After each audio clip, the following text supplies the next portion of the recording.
Today, I'm here to share with you a message that came about because I had an epiphany recently about my own moral index.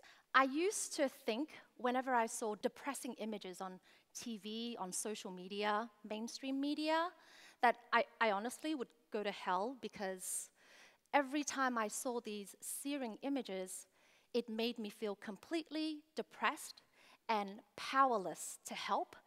And then, you know, at that point, I kind of just want to crawl back into my world of home renovating reality TV shows.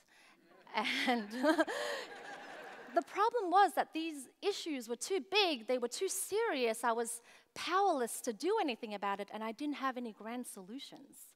So then I just turned a blind eye to these problems. And then I got to thinking about it, and I thought to myself, I'm not a bad person. I may have been a lawyer, but that was a mistake. I was young and naive. But you know, honestly, I feel like we can definitely find a way to engage and discuss these world issues that are horrendous, and then at the same time, galvanize people to be involved without, you know, depressing everybody and making everybody take antidepressants. And I truly believe that we really have another way. Because in this day and age of technology and the 5 seconds attention span, we have the power to just turn a blind eye. But the thing is, we can move on from guilt marketing. And in fact, the main reason why, and this is the crucial point, is that when we use guilt, we are disempowering not only the people that we are trying to galvanize, but the people that we are trying to help. So let me illustrate this with a recent example. This actually was not my top choice, but I figured it was really recent and you all know about it, and I'm referring to the ALS Ice Bucket Challenge. Now, whether or not you agree or disagree with this challenge, I think it's safe to say that we really can't ignore that it was extremely successful in raising awareness and funds for ALS. Because, you know, I don't know if you know, but I think recently the media was telling us that they've raised $114 million in 2 months. And this is like 6 times more than what they raised as an association in an entire year, the entire year prior to this. And record also shows us that there have been 3.4 million mentions on social media.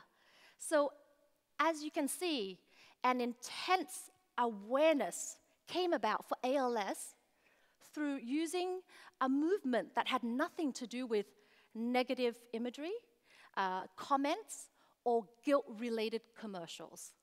And that is the home run here. Because firstly, they were able to successfully raise funds and awareness for ALS.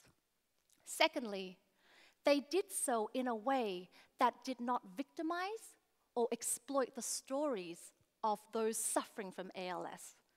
And then finally, they were able to entertain and amuse, like all of us here, the people that they were trying to galvanize. So really, my point and my conclusions are these. None of us are going to purgatory because we can't stomach guilt marketing. You know, Drew and Jonathan are really hot from the Property Brothers, and guilt marketing is not. So I encourage you in looking at all of these world issues and trying to fight really horrendous problems that we currently face right now, brainstorm harnessing the power of good, happy, positive, hopeful, so that we can empower the people that we are trying to rally and the people that we're trying to help. Thank you.